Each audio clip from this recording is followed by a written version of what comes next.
Netcasts you love. From people you trust. This is Twit.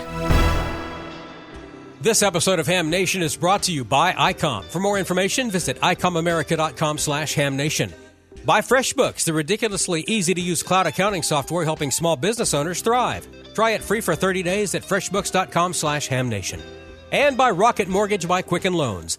Introducing Rate Shield Approval. If you're in the market to buy a home, Rate Shield Approval locks up your rate for up to 90 days while you shop. It's a real game changer. Learn more and get started at rocketmortgage.com/hamnation.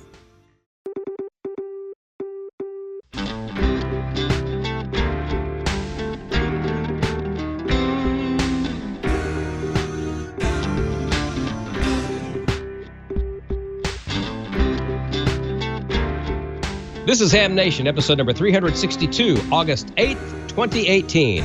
Last Man Standing returns.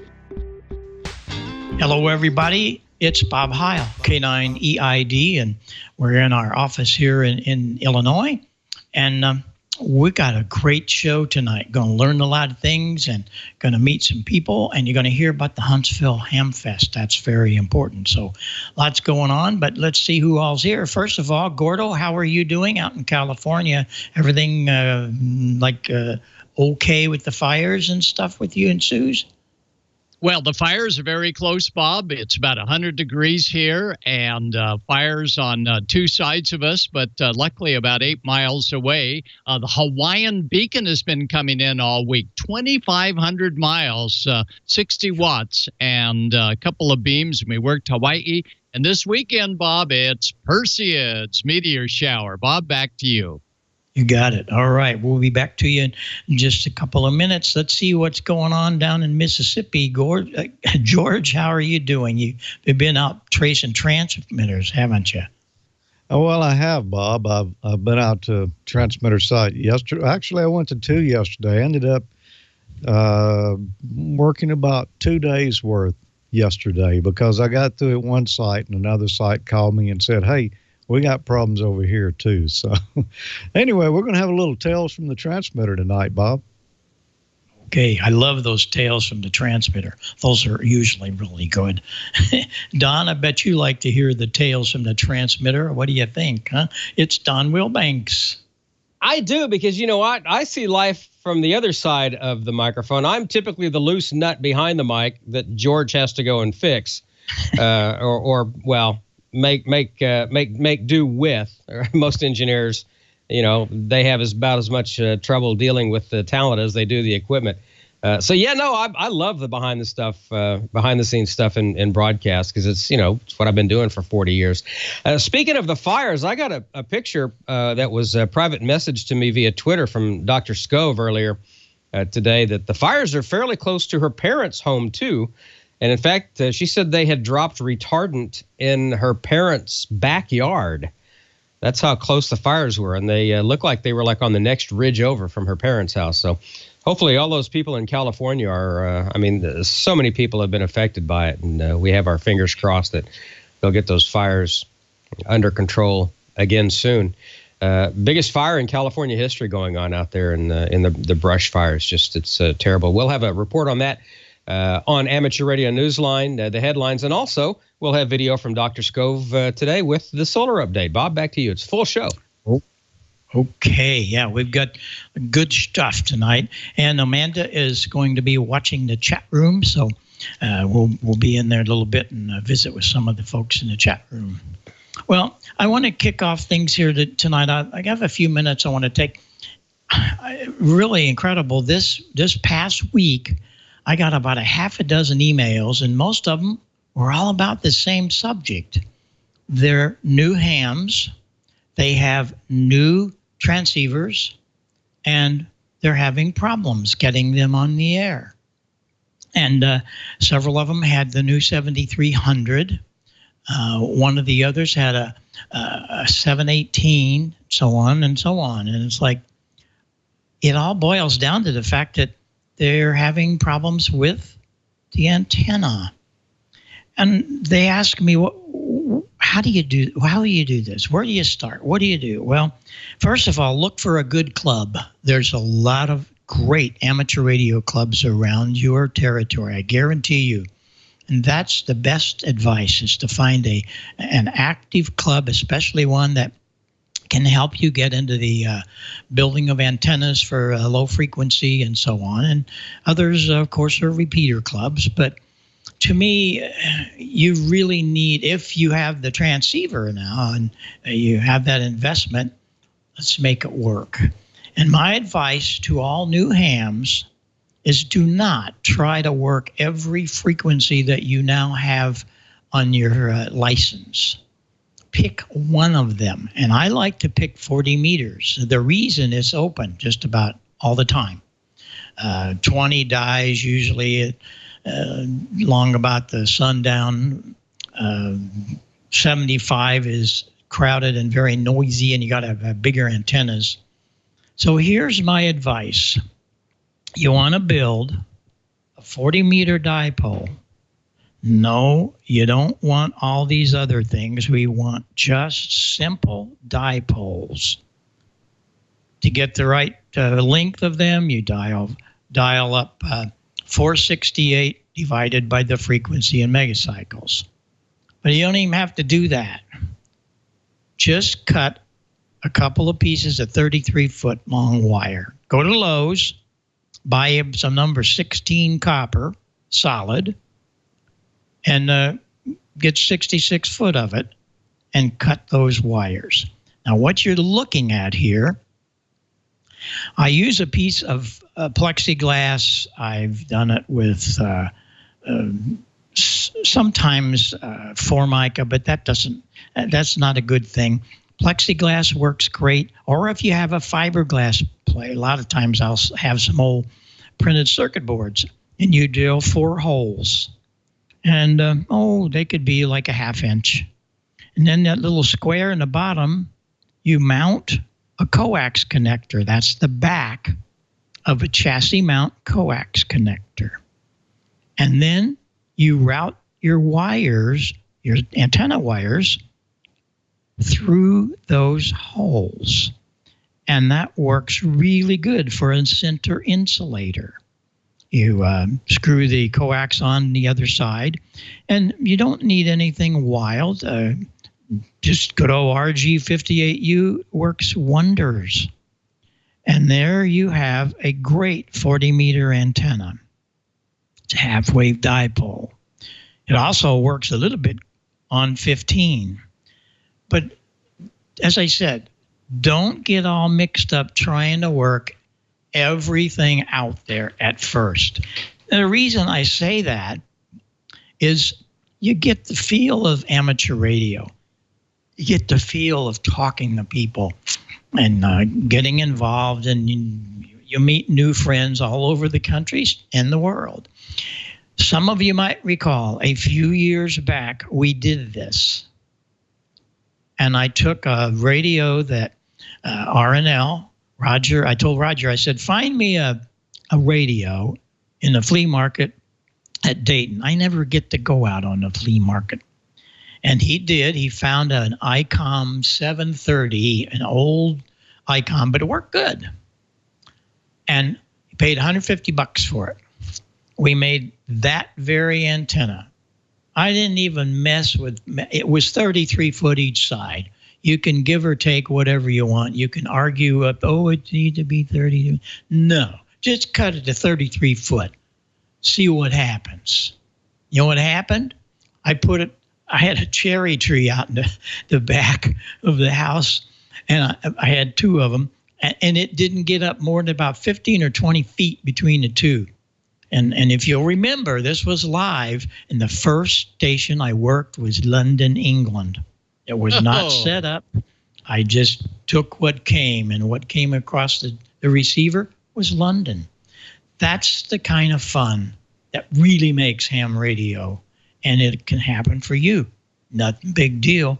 What do we got tied up in that antenna? Well, $5, and then the coax.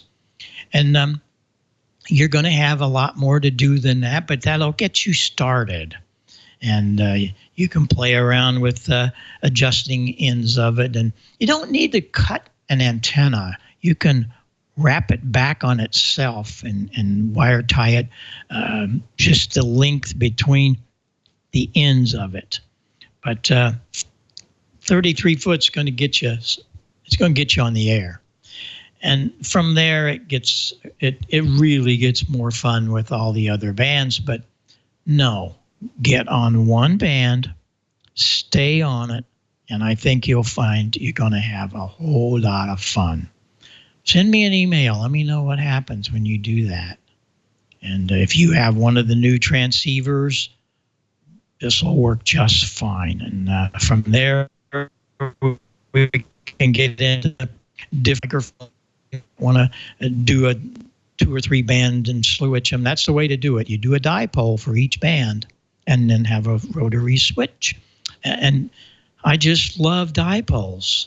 There's all kinds of antennas, but I got to tell you, nothing works like a tuned dipole. Nothing. I've been in this 63 years. Nobody has ever shown me a better antenna. It's amazing, and you will have that fun also. So give me some emails and let me know how things work for you. You got any questions? As I got this week, send them along, and if I can't answer it, I will send it to Gordo, and Gordo can help you for sure. Gordo, what do you think? Is that a pretty good indication of what's going to happen when they put up 33 foot each side? Oh, yeah. They will be on the air big time. And I promise next week, as you're headed for Huntsville, we'll tell them how to build a 10-meter dipole without cutting your 33 feet of wire on each side. Yeah. Well, welcome to Josh. Josh is our new production manager, our new main producer. And Josh, if you'll go ahead and roll that first video, because we are delighted. Actually, it's a short shot, not a video. Sorry, Josh. That first shot of Last Man Standing. That's right. They're coming back, and we are delighted that John Amadeo sent us these photos of the new Last Man Standing radio setup. And as you can see, they're ready to go on the air. And they're going to be on the air with this setup next Tuesday, August 14th. And listen for either KA6LMS for Last Man Standing or AA6 Romeo Alpha. That's Rob. Rob is the VE, and he's also one of the main men there at the studio. And between Rob and his team, as well as John Amadeo, Last Man Standing is going to be on the air big time on Tuesdays, 2300 hours Zulu, which is 4 p.m. Southern California time, 7 p.m. those of you on the other coast. So it's going to be a great station. And Josh, let's just jump right into more radio. And when we talk about more radio, we think about all that we can do as ham radio operators in an emergency, or ham radio operators supporting, that's it, Josh, supporting emergency comms. That's what's happening out here in Southern California with all the fires. And it used to be back until about 84 that those that went further than ham got their commercial license. But in 1984, they turned the commercial first and second into the general radio telephone operator license, which required passing 24 questions for element 1 and 100 questions for element 3. Guess what? Element 3 was taken right out of my GROL plus radar book that's available from the W5YI group, because they needed to come up with a question pool that had already been approved. If you look on the left, that's the extra book. If you look on the right, that's a page out of the commercial Element 3 book. Those questions are identical.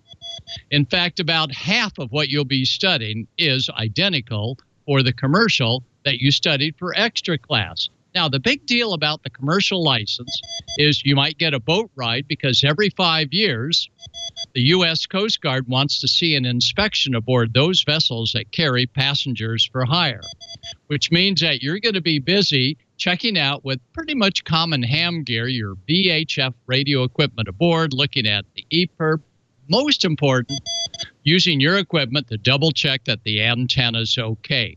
Now, if you got a Bird 43 watt meter, that's great, but that's pretty heavy to lug down to a boat. So even a simple meter like this that you've looked at ahead of time will work fine. And there's a lot of MFJ equipment that works great as frequency counters, as well as this that works as a deviation monitor, because the Marine VHF band is at 156, and that, of course, originally comes out of the box at 146. And, of course, you want to take along your diagonals and some tape and some tie wraps, because sometimes you're having to get in behind the radios to check out and make sure that the antenna SWR is going to be nice and low. And that's my 50-point checklist that I use. So when we're ready to go ahead and start the checkout of the different vessels, we want to make sure. And Josh, if you'll go ahead and go to the next slide, please. And many times you can cure problems just by plugging in the GPS that's now required on these commercial boats to be feeding the radios so that they are always working on digital selective calling, as well as automatic identification service. And many times it's just programming the radios that the commercial boys or girls didn't know how to do. And that's why they bring you down to the boat. Maybe it's $75 an hour. You're looking for stuff like this in your ham career. You know, green coax, nope. That is definitely waterlogged. And you're going to probably not go with that. And you do need to know how to work with those different connectors in case you decide you want to put an extra hour in and solder up your own PL259 or the N connector. And I always like it to look at a PL and make sure I see those see the outside braid well soldered up, as well as the center conductor that we see here. That's a good one. And you got to be in good shape, because you're going to be squeezing into little areas like this. Many times you're going down to the engine room and taking a look at the batteries aboard these commercial boats. And this commercial sign-off requires the GROL, General Radio Operator's License. Now, big news among aircraft. It's called by the FAA Next Gen, for next generation. And this is going to be a new piece of equipment that flight service stations are going to be looking for folks to be able to drop in. And that new equipment is called Automatic Dependent Surveillance Broadcast Gear. And we'll Josh just zoom right through these photos. And that gear can be installed by a non-GROL operator. And you need to check out and put in new antenna system. But it's a brand new service that the FAA is mandating for those aircraft that are flying in controlled airspace. And many times you're just doing a small connector like this, plugging it in. Yet other times you may be assigned to look at some computerized equipment, and many of these flight stations, service stations, do require that someone be there with a GROL license, elements 1 and 3, that after using all of this equipment, they get it signed off. And let me tell you, this next-gen GPS type system is going to be able to handle a lot of digital traffic, so that you don't have to be talking, if you're an aircraft owner, consistently on the mic. It's all going to be digital. That's Jason, W6AUX with the Coast Guard Auxiliary. He works very closely with the Coast Guard, because every 5 years, the Coast Guard is going to be inspecting those stations and making sure that they're working up to snuff. So I encourage all of you, if you got the extra, get the Gordo GROL book, and you are going to do just fine working on marine VHF equipment aboard those passenger vessels carrying 6 or more, make that 6 and more passengers for hire or 100 tons. They need to be inspected every 5 years, that VHF, just like your 2-meter radio, is working as it should be. And you sign it off, and the Coast Guard will look at that, and onward and upward. Usually it's 3 or 4 hours aboard at $80 or $100 an hour. Good change for those of us hams always looking for some new ICOM gear. In fact, speaking of ICOM gear, Josh, let's go to ICOM. Heard it, worked it, logged it. It's time to get the transceiver that's best suited for your lifestyle. ICOM offers a variety of high-performance and innovative products. See how you can make the most out of contest season with these transceivers. The competitive edge you've been looking for, raise the bar and hear what others cannot with this flagship HF 50 MHz transceiver, the IC7851. Reciprocal mixing dynamic range, crystal clear local oscillator design, spectrum scope, dual receivers, and digital voice recorder. The IC7610 is the SDR every ham wants and just in time for contesting season. This high-performance SDR has the ability to pick out the faintest signals even in the presence of stronger adjacent signals. The new ICOM IC7610 is a direct sampling, software-defined radio that will change the world's definition of a SDR transceiver. RF direct sampling, 110 RMDR, independent dual receiver, dual digicell. IC7300 is changing the way entry-level HF is designed. This high-performance innovative HF transceiver with a compact design will far exceed your expectations. RF direct sampling, 15 discrete bandpass filters, large 4.3-inch color touchscreen, real-time spectrum scope, and SD memory card slot. Visit icomamerica.com/amateur for more information on all the great ICOM radios. And you can tune in and enter to win after each episode of Ham Nation. Go to icomamerica.com/hamnation and register to win some great swag prizes like t-shirts and hats. While you're there, learn how you can win in the monthly grand prize drawing for a new radio. And for August, it's going to be the ICOM ID 518 plus 2 VHF UHF D-Star portable radio. Dual band, dual watch, built-in GPS, extended D-Star coverage with terminal mode and access point mode, DV fast data mode, DV and FM repeater search functions, and there's a RSMS1A free Android app available. So go to icomamerica.com/hamnation after this in each episode of Ham Nation and register to win. Sign up, good luck, and don't forget to follow ICOM America Inc. on Facebook and Twitter. And you know, I like giving away ICOM's radios so much that you'll have an additional chance to win one coming up right here soon. We'll be announcing details this Saturday night at 8 at live.amateurlogic.tv. We're going to be celebrating our 13th anniversary coming up real soon, and we're going to announce the details on a great contest we've got going with ICOM, MFJ, Heil Sound, and Gordon West Radio Schools. All details Saturday night, 8 Central, 0100 UTC, live.amateurlogic.tv. And I'll just give you a hint. I think Bob mentioned the particular radio that we'll be giving away here a little bit earlier tonight. So more details on that forthcoming real soon. And now, well, I mentioned earlier we're going to be going to the transmitter site tonight. So here's a little tales from the transmitter. I'm here in an FM transmitter building, and that's a 25 kilowatt Continental transmitter, and it needs a new tube in it. The tube that's in it now has gone soft. It's no longer producing full power, and it's time to replace it. If we look up here on the transmitter itself, we'll see that the power is down, which is typically what happens when these begin to get weak. We're down to, 77% there. So I've cranked up the filament voltage to try to milk out as much life out of the tube as I could. We're running about 8.4 kilovolts at about 3.2 amperes of plate current.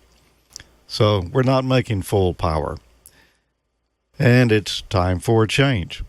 So I'll take you through the beginning stages of that today, just to see what it looks like inside the transmitter and some of the parts that are in there.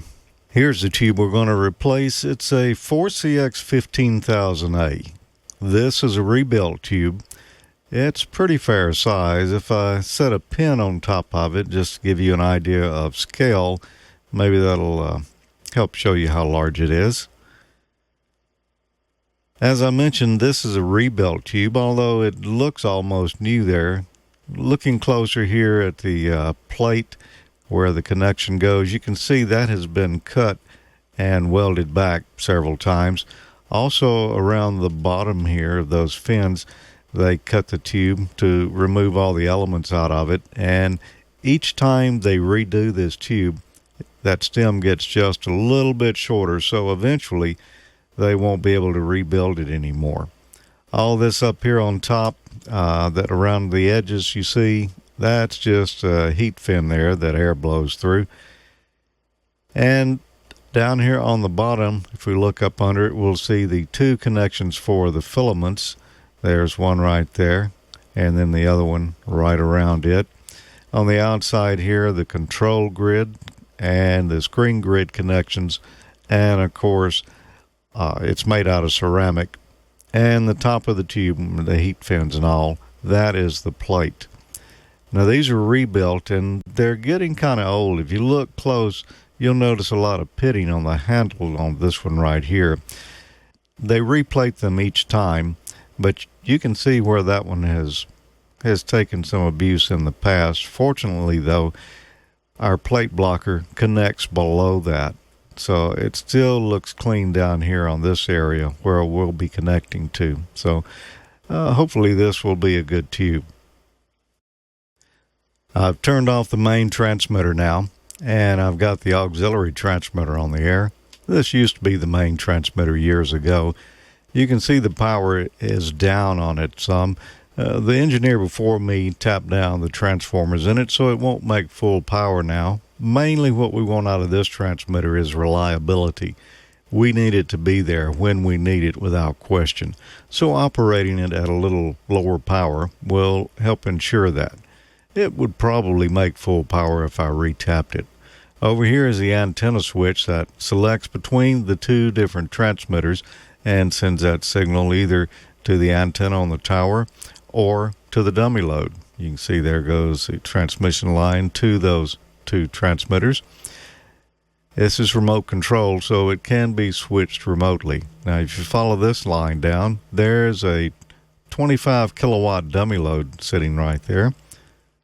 And beside it, there's some nitrogen bottles. You know, this transmission line is hollow, so we have to keep pressure on it to keep moisture from building up inside of it and arcing over. We keep a low pressure. This is about 2.5 pounds in the line and about 2,100 pounds remaining in that tank there. So a tank lasts a pretty good while as long as we don't have a bad leak in the line. As I mentioned, the transmission line is hollow, so we do keep it pressurized. This is rigid line inside the building. That's what broadcasters call hard line. And you can see that comes right out the side of the building there, and it runs on for about 20 feet, and then it converts over and attaches to a piece of 3-inch heliax line, and that goes on up the tower to our antenna. Now, I recently had a leak here, and I had to have that repaired, and it's in better shape now. I never lost pressure on it, so there was no concern about water entering the line. Now, this is a 1,000-foot tower. At the top up there is our FM antenna. We're sending approximately 25 kW from the building, and some of that's lost in the transmission line, but the gain of the antenna multiplies our power up to where we've got 100 kW vertical and horizontal effective radiated power. And that's all the time we've got to look at this today. So in our next episode, we're going to take a closer look inside the transmitter to see what's in there, and we'll pull that old tube out in preparation for putting in the new one. And George? Yes, Gordo? Gordo here. Will this tube maybe suffice? Actually, it's nothing more than oil and vinegar next time you do a salad, but it looks like a tube, huh? Well, it does. It looks more like something I'd see in an AM transmitter, I think. Maybe. I don't know. I don't think it'll make 25 kW though, Gordo. That would be my concern. And you know, you look out there, you got high voltage, a little over 8,000 volts. So you have to be careful out there. There's a 1,000-foot tower you're standing up under, lots of mechanical hardware and stuff. You can get hurt out there. I'll just say, we won't go into any details right now, but it's real easy to to make a mistake, or just not even make a mistake and still get injured, which is what happened to me. When you got your hand in something that's got 8,000 volts in it, and you hear something else in the room fall and make a loud noise, you tend to jerk your arm out real quick. And I left a little skin and hair on one of the sharp edges in that transmitter. So, yeah, you need to be careful in there. We'll have more on that next week. As a matter of fact, I just finished editing that a little earlier. So we'll look inside there and look at the tube socket and talk a little more about it. But right now, I'm going to give away something. You know, wasn't last week because I was not here. I was vacationing in Houston, had a great time out there, visiting with my son and his family. And always a fun time when we go out there. I listened to HF not all the way, but I tried tuning in HF, from Jackson to Houston. And then on my return trip, the bands were just dead last week in the middle of the day. So I didn't work any HF. But hey, at least I tried. I did pick up a lot of AM broadcast stations, so it makes a great AM receiver if you can't hear ham. So we did that. But 2 weeks ago when I was here, I picked up Gordo's General Class Study Guide here, and I looked in and picked out a question that I ask our viewers here, like I do every week. And, the question I asked 2 weeks ago, which of the following would increase the bandwidth of a Yagi antenna? Is it larger diameter elements, closer element spacing, loading coils in series with the elements, or tapered diameter elements? Well, a guy we know here, and, it was just a random drawing to pick out a winner because just about everybody got this one right. But the guy who's going to win is our friend Charlie Wooten, NF4A.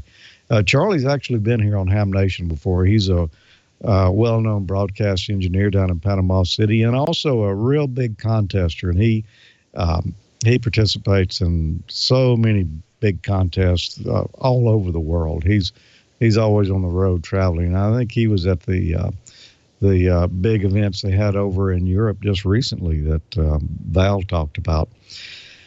Anyway, Charlie said that it is larger diameter elements, and that's correct. We were talking about the unipole antenna for AM broadcast station that we looked at recently, and about how those skirt wires on the outside of the antenna made it appear that it was larger diameter. Well, that's correct. Larger diameter elements will increase your bandwidth. So, Charlie, congratulations. You're going to win an MFJ 213 giant LED clock here. That'll look good in the ham shack. Does both 24 and 12 hours. And it's big enough that you don't have to have the glasses on to see it. You can set it across the room and still read it. So highly recommended for the ham shack there. Next week, I've got another question here. And I mentioned that transmission line that we looked at there. And by the way, that piece that looked orange up there looked like maybe it had gotten hot and was melting. Well, no, that's orange paint. So it's not really been hot like that. But I ask, or I'm going to ask, why do we use hollow transmission line at these broadcast plants? Not all of them use it. Some of them use foam fill line, which is pretty common with amateur radio stuff. But why do we use that hollow or air dielectric transmission line so much at broadcast stations? If you know the answer to that, well, send it to me, hamnationcontest@gmail.com, and you might win a copy of the great book from Gary Drash, K9DJT, Ham Radio is Alive and Well. Gary was out of ham radio for a number of years. He's wondered if it's still around, and lo and behold, with a little research there, he found out, it's still around, and boy, is there a lot to do now. So Gary talks all about his coming back to ham radio and how much fun he's had. So if you want to win that, then answer that question. Why do we use air dielectric transmission lines so much in broadcasting? hamnationcontest@gmail.com. and you could be our lucky winner. And looking over here at the old rundown, I think it's time for me to toss it to Don, and who knows where it will go from there. It can go nowhere but down, believe me. Hey, Charlie Wooten's going to be at Huntsville, so you could save the postage and just put that thing in your bag and give it to him when you show up. You know that, right? Yeah. And as far as, let me see your bandage again on your arm. That's horrible. Ew. You know what you need? If you had a radio angel, if you had yourself a little guardian radio angel, you might not have these problems, George. I'm just saying. I mean, I'm not saying. I'm just saying. That's what you need. You need a little radio guardian angel. See, there you go. And yeah, there you go. I just happen to have these already from when we did the Chip and Ham show a while back. I had the cuffs there. Oh God, that's just wrong. See, now I would expect something like that to come out of my mouth, not yours. Wow. Okay. That's good stuff. All right. Hey, listen, let's talk about accounting. I know most accounting software is built for accountants, but FreshBooks is changing all that. FreshBooks is an owner-first accounting platform that puts you cool dude, the small business owner or dudette, back in control of your business. FreshBooks approachable accounting is full industry standard double entry accounting that enables painless automatic bookkeeping and reporting. Core reports like the general ledger, trial balance, and chart of accounts will generate automatically and help you facilitate a better relationship between business owners and their financial advisors and or accountants. And if you have great ambitions and need some robust accounting, FreshBooks can grow with you. But if you're still conquering the day-to-day tasks of creating invoices and collecting payments, FreshBooks is the magic wand you've been searching your entire life for. FreshBooks will help you quickly access accounting reports right there in the FreshBooks dashboard and send professional-looking invoices in literally seconds. And with FreshBooks, there's no need to chase clients for payment. Accept online payments directly from your invoice and get paid an average of 2 times faster. You can see sent, viewed, paid, and overdue invoices, create proposals with rich text content and images, and request your client's e-signature as they accept those proposals. Send invoices, estimates, and proposals in multiple languages. FreshBooks automatically connects you to your bank account and updates expenses daily. You can import expenses in bulk or take a picture of a receipt, upload it, and FreshBooks will do the rest. Keep tabs on your business no matter where you are with the FreshBooks mobile app for Android and iOS. Join the 24 million people who have used FreshBooks to painlessly send invoices, track time, and capture expenses, and get back to doing what you love. Try it free for 30 days at freshbooks.com/hamnation. Enter HamNation at the How Did You Hear About Us prompt. That's freshbooks.com/hamnation. And we do thank FreshBooks for their support of Ham Nation. We have had a big show tonight and got a big Hamfest coming up, not this weekend, but the weekend after, and that is Huntsville Hamfest in Huntsville, Alabama. And we have the chairman of the Huntsville Hamfest, Mark Brown, in for BCD on with us tonight. Mark, are you there, and how are you doing? Good evening, Don. I'm doing great. It's getting busy. We're getting ready to put on a big show down here. I'll bet it is. I don't know exactly when the Huntsville Hamfest started, but I know that Newsline has been involved with it since 1993. That was the first year that we presented our Young Ham of the Year award there. And save for the 1 year, I think it was in 2014 when we didn't award one at all, that's been the home of the Young Ham of the Year award, and we're just so happy to be there. So we've been there for 25 years, and you're new in the reins, following in the footsteps of the late Charlie Emerson. So what do we have planned for the party goers there that are coming to the Huntsville Hamfest? What's on the docket that's new that we haven't seen before? Well, Don, let's talk about what's the same before we describe what's new. 80,000 square feet in the Von Braun Center. It's all air conditioned. We've got about 54 vendors this year. We're so full, we had to displace some of the club tables outside of the commercial area. So good crop of vendors, all the major radio manufacturers. We've got 3 or 4 national distributors. And just basically, it's going to be a full house. Scattered around that in a big L shape in the big room is about exactly 384 flea market tables. And Wow. You've been in the area, Don. You remember that we fill up that room, and then the forum rooms and the test exam area is out in what the Von Braun Center calls a pre-function hallway. And of course, we get a lot of folks testing on Saturday and Sunday. A lot of stuff like that. We've got a great forum lineup, just like in years past. Huntsville's it's known as the Rocket City. And I was counting on the forum schedule today, no less than 7 presenters with PhDs. These guys are experts in their fields, and it should be a great show. You ask about what's new. The youth forum here has been extremely popular.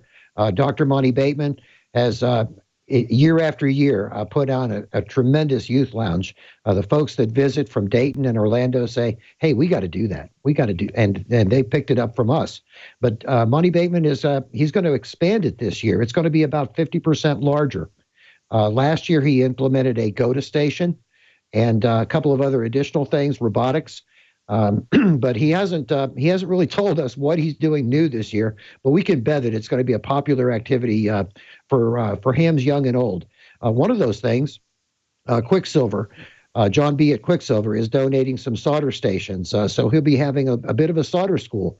And you don't have to be a kid to sit down and get some mentoring on how to melt solder and not burn yourself. So that's one of the new things. The Alabama Contest Group. The last year they did a Dutch treat luncheon over at the Embassy Suites on Saturday afternoon.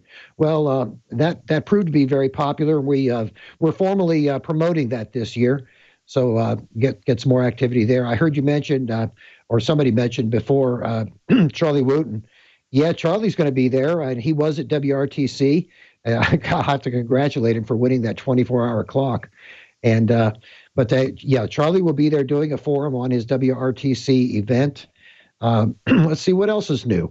The DX banquet, it outgrew its facility last year, and so it's moving back to a hotel closer. Actually, it's just behind the South Hall of the Von Braun Center. Jim Fenstermacher, he was activating Kosovo when it became a new country here a few months back. He's the guest speaker at the banquet this year. So lots of great new stuff. Of course, we have the hospitality suite over at the Embassy Suites on Friday and Saturday night, and hope to join you over there. That's a nice little decompressing place that if you're staying at I know you're staying at the Embassy, Don. I made your hotel reservation, but that'll be a great time Friday and Saturday night. Back to you, Don. Yeah, I'm looking forward to. I like the hospitality suite. I like that a lot. I like to get in there. And will you be selling tickets, the prize tickets as well in the hospitality suite as in years past? We may do that on Saturday night, but we're holding the tickets until Friday. Until Friday morning, until we get a handle on things. We're trying to get some control over the buttons and get a more accurate count. It's one of those things, things start flying off in 3 different directions. It's hard to count things at the end. So we're trying to get a better handle on things. Yeah, absolutely. Well, I love the Huntsville Hamfest. Like I said, I've been going since '99 when I first got involved with Amateur Radio Newsline, and or 95. I'm sorry, 95 when I got licensed. So I've been going to Huntsville for a long time, and just absolutely love it. Don, you have way more experience than me. I got back in the hobby about 10 years ago, and I guess I was punished for my enthusiasm. I got elected to be a local club president, and did that for a while. Ran the DX club for a while. But I was tapped when we unexpectedly lost Charlie Emerson, N4OKL. The Hamfest committee asked me to fill the spot. I will do his job, but I'll never fill his shoes. Yeah, he was a great guy. Yeah. Filling the position and filling the shoes are 2 different things, as I'm kind of seeing with Bill Pasternak and Newsline. I'm not the head of Newsline. I'm just the most visible part of the staff, I guess. So it kind of falls to me. But one of the true joys in my whole ham radio, in fact, I have two favorite things about ham radio that I love. First off is, well, I'm not sure if it's first off. They're kind of a 50-50 thing is being a VE and making new hams, and getting to present the Young Ham of the Year award. It's the highlight of my year. The Huntsville Hamfest weekend is the highlight of my ham radio year. As much as I love Dayton, Huntsville is cool. Huntsville, I would say, is on par with Dayton on a much smaller scale.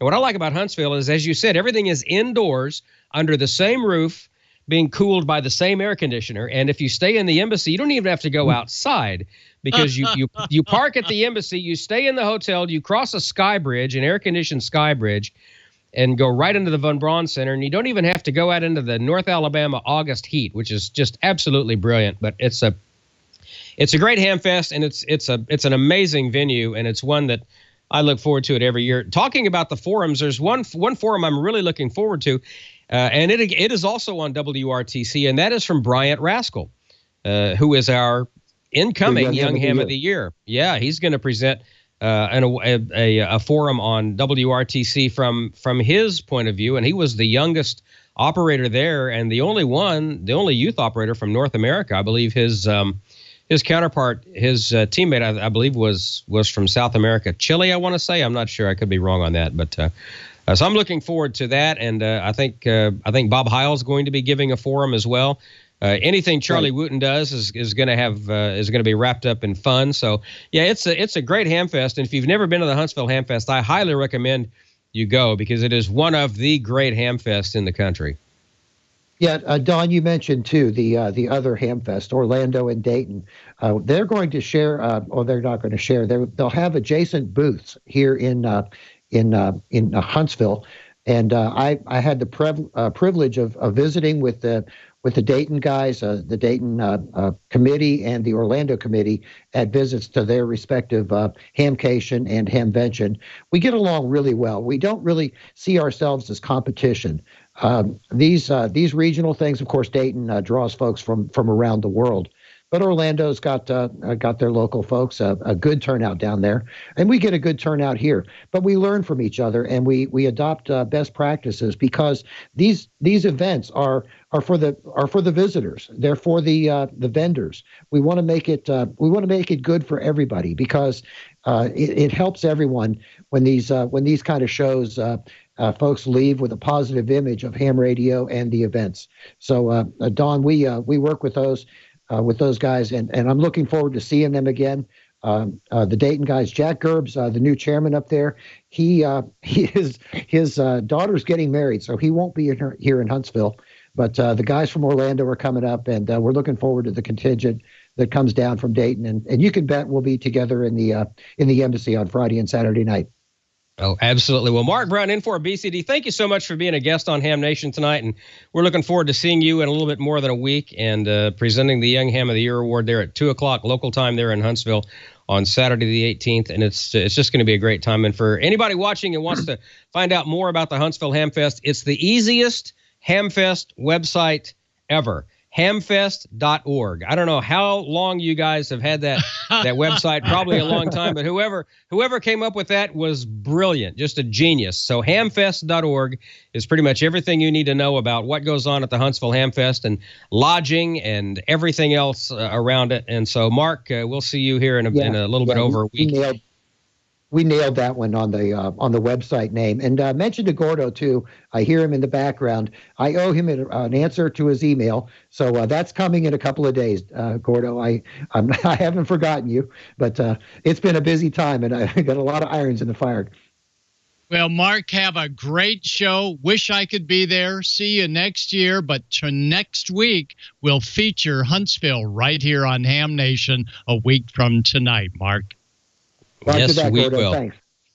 Mark, thanks a lot. And remember, now, when you email Gordon back, remember to type real slow, because he can't read real fast. Mark Brown in for BCD. Thanks for being with us tonight, and we'll see you in Huntsville here in a little bit more than a week. Thanks a lot, okay, Mark. Thanks, Don. Let's go ahead and get into the news of the week. Bye-bye. Yeah, we'll see you. Let's go ahead and get into the news of the week and a solar update as well from WX6 SWW in the Amateur Radio Newsline headlines.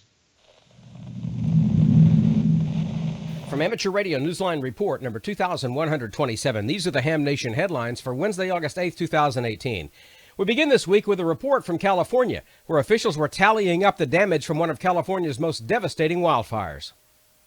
By August 1st, the Carr Fire consumed Shasta County, taking with it more than 1,000 homes and at least 8 lives at last count. As shelters opened and the Red Cross sought out communications help, hams with the Shasta Tehama Amateur Radio Emergency Services, assisted by hams from Sacramento Aries, stepped in. One of them was Gary Sanda, KI6OMU. He deployed to help what was being called the Carr Fire, the largest of the 17 blazes to have hit the state. As the fire grew from one shelter to 2 shelters to, I don't know, maybe 5 now, 6. I mean, one of the places people were sheltering was at a casino. It's got to be 40 miles away. The hams were busy providing communications between shelter managers and the Red Cross as needed, since cell phone service remained largely intact. We're using WinLink packet. As Newsline went to production, the fire had swept over more than 112,000 acres, and hams were continuing to work their shifts, sometimes for days. Gary said that any hams wanting to provide assistance can get details by visiting the state's Communications Reserve Unit website at acscalifornia.org.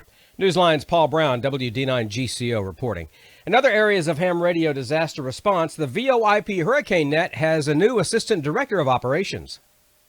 Debbie Gray, WX9 VOR, has been a part of the operation since 2016 when she joined the VOIP Hurricane Net as a net control operator. Not long after coming on board, her skills were put to the test during the historic Atlantic hurricane season in 2017 when she worked numerous extended net control shifts and also managed to recruit additional net controls, newcomers, and veterans during Hurricane Irma's and Marina. Debbie fills the vacancy left after Jim Sellers in Zero UAM became a silent key in May. Debbie's background makes her ideally suited for the job. She has had more than 2 decades experience as an IT consultant, educator, and mission critical support specialist, work that got her involved in disaster planning. She is also emergency coordinator for the Aries group of Kane County, Illinois, and a volunteer sergeant for the Naplesville, Illinois EMA communication and weather units. For Amateur Radio Newsline, I'm Bobby Best, WX4 ALA. Young hams from the Dave Coulter Youth DX Adventure have some numbers to share from their log. If you were among the lucky ones to work PJ2Y, the Dave Coulter Youth DX Adventure in Curacao, you're one of 6,261 contacts in the team's log, according to the team's website. As you can imagine, it was a busy time for the 4 youngsters and 4 adults with them. They often didn't get on the air until 10 in the morning and usually operated until about midnight. Team leader Jim Storms, AB8YK, reports that one of their major challenges was a power loss that cost them about 8 hours on the air, but the rest of the time they were busy operating on SSB and CW. They also made an effort to get their FT8 station on the air as much as possible. Congratulations to Violetta Latham, KM4ATT of Greencastle, Pennsylvania, 13-year-old Dhruv Reba, KC9ZJX of Normal, Illinois, 14-year-old David Samu, VE7DZO of Prince George, British Columbia, and 15-year-old Mason Matrazo, KM4SII of Clemens, North Carolina. The D-Expedition went off the air on July 23rd, and if you're waiting for your QSL card, be patient. One is expected to be designed and sent soon. Meanwhile, the team's log is now available on Logbook of the World and Club Log. For Amateur Radio Newsline, I'm Stephen Kinford, N8WB. A reminder, we'll honor youth in amateur radio on Saturday, August 18th at the Huntsville, Alabama Hamfest with our Young Ham of the Year Award. If you can't be there in person, you can catch the live stream at W5KUB.com. And that's all from the Amateur Radio Newsline, your independent source for amateur radio news for 4 decades and counting at arnewsline.org. With Paul Brown, WD9GCO, Bobby Best, WX4ALA, Stephen Kinford, N8WB, Karen Eve Murray, KD2GUT at the news desk in New York, and our news team across the globe. I'm Don Wilbanks, AE5DW. 7-3. We'll see you next time here on Ham Nation. Now here's the solar update with Dr. Tamitha Skov, WX6SWW. We have a coronal hole that is rotating into the Earth strike zone and could bring us some aurora. And one of the 2 bright regions is now rotating out of Earth view. Will it cause radio propagation to tank? Those stories and more in the news this week. Space weather this week is remaining mostly unsettled. We have a coronal hole that's going to be rotating into the Earth's strike zone here in the next few days. Now, this one will be sending us some fast wind. Now, I doubt it's going to be strong enough to bump us up to storm levels, but we could easily reach active conditions. So you aurora photographers, especially at high latitudes, stay on your toes. The last time this region rotated into the Earth strike zone almost a month ago, we did get some aurora. So don't give up hope just because we're at solar minimum. Now, the other story is that one of two bright regions is actually leaving the Earth-facing disk. It's rotating off of the sun's west limb, and that does mean that radio propagation is going to tank just a little bit, but we still have one bright region left on the Earth-facing sun, so we're going to be hovering around the top end of poor, likely for radio propagation over the next week. Switching to our M-flare threat meter, you can see solar minimum conditions continue. We have no solar flare activity with a spotless sun, but we do have two unnumbered bright regions on the Earth-facing disk right now. Back around August 2nd is when we started seeing the second of the two rotate into the Earth field of view, and the solar flux and X-ray flux tapered up just a little bit. We've been hovering around the low end of marginal for radio propagation conditions over the past week. But now, as one of those two regions is rotating off of the sun's west limb and out of Earth view, we're going to see that solar flux and X-ray flux taper down again just a little bit. We're beginning to drop into the high end of poor for radio propagation conditions, but we're not going to fall completely off the map because we still have one of the larger regions still in Earth view easily over the next week. So it's going to be a little bit longer before things begin to tank. Switching to your solar storm conditions, as expected, over the past week we've been kind of hovering around unsettled conditions. This was due to a small coronal hole that had rotated into the Earth strike zone, but it really wasn't all that accessible, so it only sent us a little bit of pockets of fast wind. Not much of an aurora producer, but it did help GPS, especially at low latitudes, and some radio propagation get a little bit of a boost with these unsettled conditions. But all this should change because we have another coronal hole that's rotating into the Earth strike zone, and it could easily bump us up to active conditions in about 3 or 4 days. And this one might actually be an aurora producer. So you photographers, stay on your toes. So what else does the sun have in store for us this week? Well, this is stereo A. It's our backside monitor. You can see here's Earth, here's the sun, and here's stereo A staring at the sun from behind.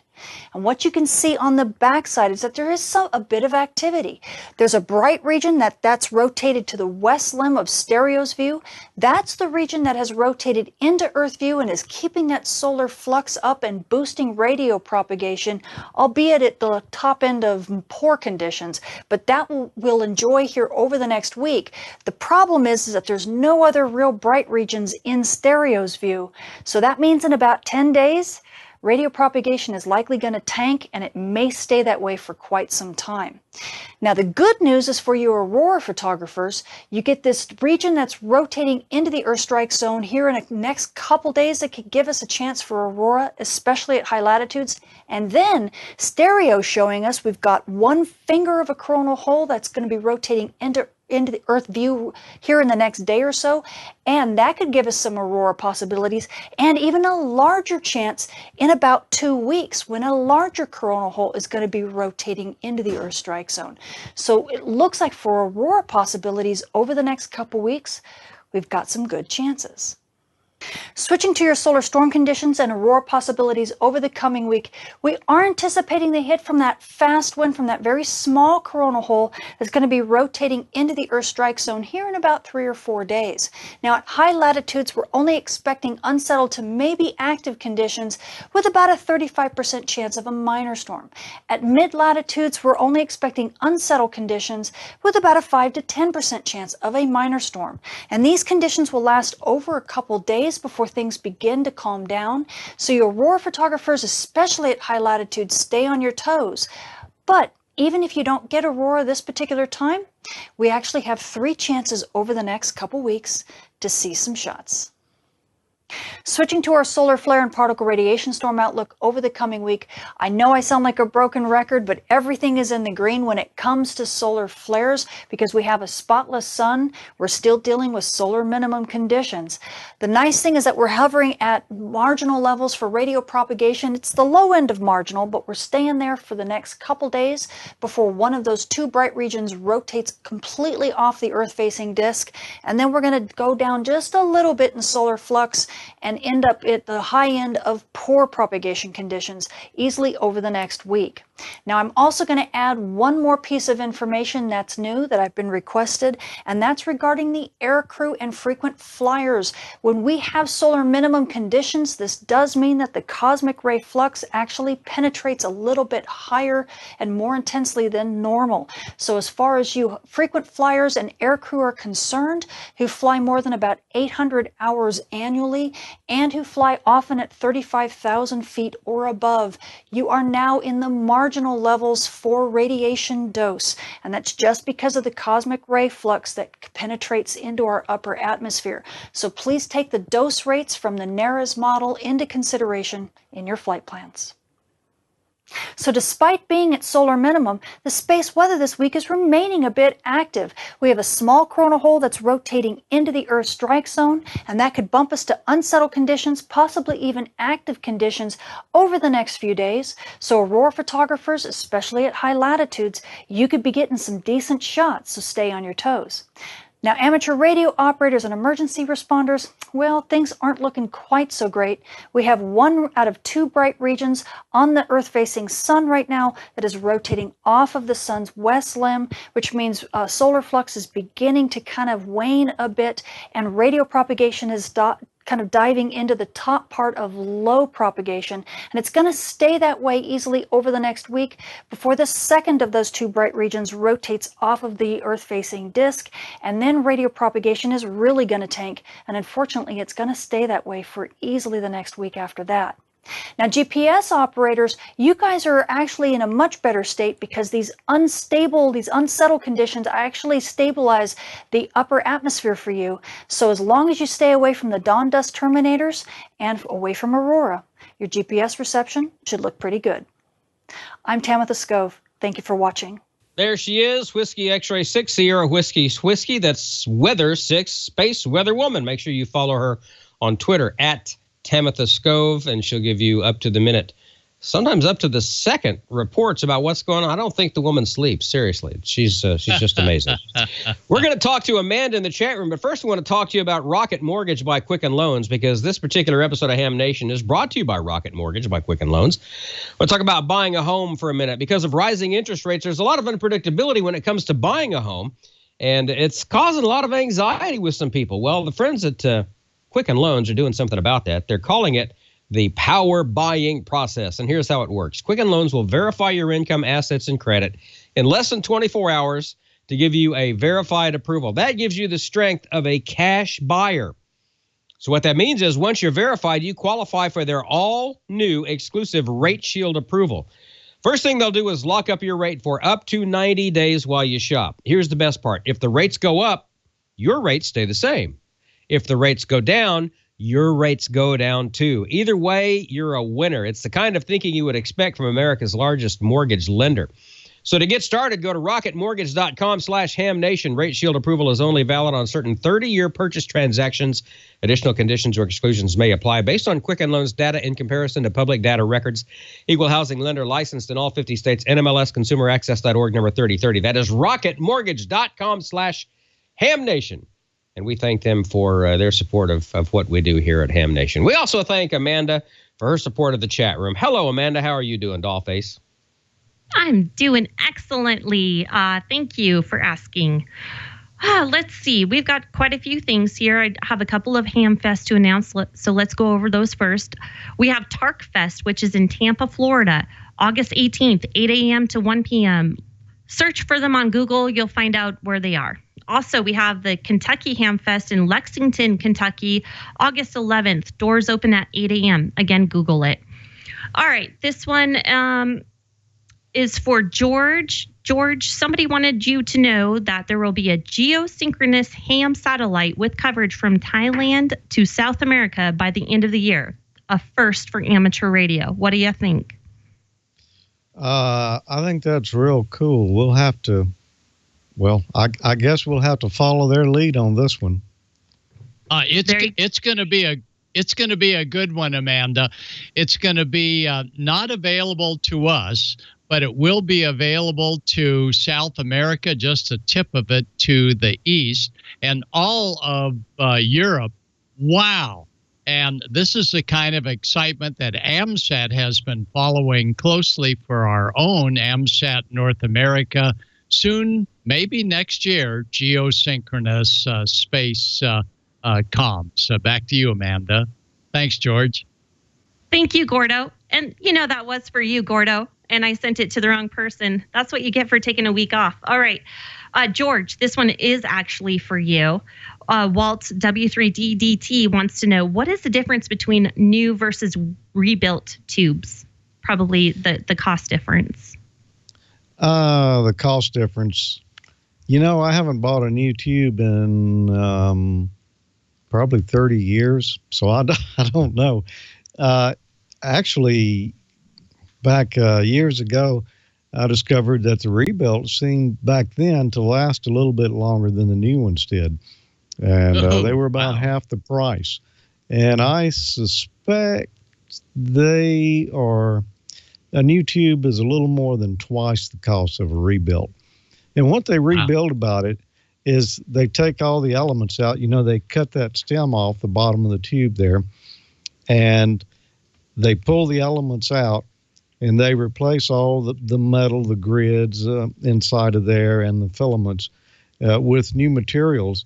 And then they put it back up in the heatsink assembly there and braze everything back together. And, theoretically, it should work like a new tube, and pretty much it does. Well, there you have it. Thanks, George, for that explanation. One other thing I have to say is Gordo brought up the last man standing operations and how they're coming back on the air. So starting August 14th, you're going to be able to work them on 20 or 40 meters. I have some inside information that 20 meters has been kind of noisy. They have something there is causing noise on 20 meters. So you might have to search for them on 40, but that's always going to be at 4 p.m. Pacific time. So start looking for them there. Also follow them on Facebook at KA6LMS, and you'll find up-to-date information.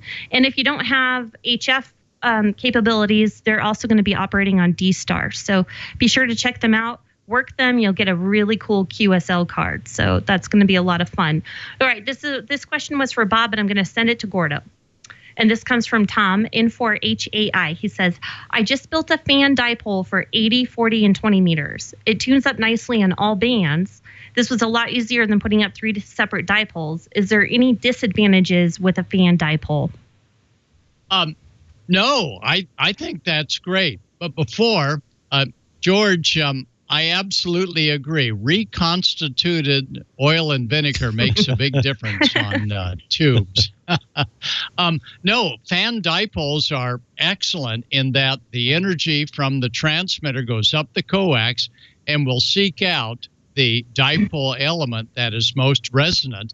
And on 40 meters, as Bob pointed out, you also get capabilities a little bit on 15 meters. And next week, for all that we're going to do with Huntsville, we're going to build a 10-meter dipole for those technician class operators that may not realize that their ICOM radios go from 28.3 to 28.5 for voice. Amanda, back to you. That's great, Gordo. I know you're going to have a lot of fun doing that, and I think all of your students are going to have a blast getting on 10 meters, as long as it's open. Let's hope it's open. According to Tamitha, maybe not. But one more thing, Gordo. K4IVE Kevin, he says, let Gordo know before he runs away that I used to make a special trip out to the Mojave Desert when I was a kid to see the Perseid meteor shower. The Perseids are they're very dear to me too, because that's the first time Jeff and I went out on like kind of a date. And we went up to a drive outside of town so that we could see the Perseids, and Jeff had no interest, absolutely none whatsoever. But it was it was really a fun time for me. I always love going out and watching the Perseids. So over to you, Gordo. This weekend, Friday, Saturday, but Sunday is supposed to be the big one. But unfortunately, you really don't see them well until after midnight. So all you night owls, stay awake, midnight on, just before dawn. That's when Perseids will peak on Monday morning. I look forward to it. I'm a night owl. I'll do it. All right. Let's go over some nets tonight. We have the D-Star net on 14 Charlie. We have Echo Link on Dewdrop In. We have TAC 311 for the DMR net. And let's not forget the 20-meter net on 14-268, and also the 40-meter net on, they're probably around 7192. I did not see it posted, but look around there, listen around there, and you'll probably be able to join in. That's all I have. Who's wrapping it up tonight? I'm not sure, but I just got an email that is of interest to everyone. I just got an email from John Amadeo, who, of course, is the producer of Last Man Standing. And as you all recall, when Last Man Standing was on ABC, they had all of our QSL cards up on the wall on the station on the set. Well, they're doing that again. And he just sent me a picture of QSL cards. I don't have time to show it tonight. But there is a card for Dr. Tamitha Scove. Her WX6 SWW card is going to be on the wall. In fact, it's already there. So there's something for you to be do a little I Spy with my little eye when you watch Last Man Standing when it comes back. Dr. T is on the QSL wall. So very cool. Very cool about that. That is cool. Yeah, and another note on that, Don, my friend Tommy N5ZNO was recently out there and visited with John at the studios there and did a good interview and got a lot of background information on the show and the changes and, rebuilding the set, all of that stuff. Yeah. And we'll have that Saturday night on Amateur Logic. Looking forward to that. Who's wrapping this up? George, is it you or is it me, or do we have to wrestle for it again? Well, no, I think it's going to be you, but we hams are so appreciative of all the great work that John Amadeo does in putting ham radio out there. Yeah. I saw John in New York City. He was working as hard there as he is out here at Studio City. So, John, thank you. We're going to be watching. We can't wait. Don, back to you. All right. So George, are we wrestling for it or what? What are we doing? No, my camera is flashing on and off, so rather than me flash the audience, why don't you do it? Oh, well. And now, George, back to you. Since you put it nicely. I mean, Oh, gosh. Hey, I've been a disc jockey for many years. I do requests. But probably not here. It probably should say a family show. All right, well, let's go ahead and wrap this up. We've had a big show tonight. We've talked about Last Man Standing. We've talked about doing a 40-meter dipole out of just some cheap and easy wire from the Home Depot. We've talked about the Huntsville Hamfest. We've talked about Tales from the Transmitter. We've talked about so much stuff and the sun and I think I'm ready for a nap actually. So why don't we go ahead and wrap this thing up? And so for all the usual suspects here on Ham Nation, we'll say thank you so much for watching and joining us in the chat room. That's where a lot of fun happens. So if you haven't joined us in the Ham Nation chat room, you definitely should give that a shot. That's for sure. So we'll put a bow on it, and we'll see you again here next Wednesday night. And hopefully we'll see a lot of you in the Huntsville Hamfest coming up the weekend of the 18th for the Young Ham of the Year presentation. So for all of us here at Ham Nation, good night, everybody. 7-3. We appreciate you.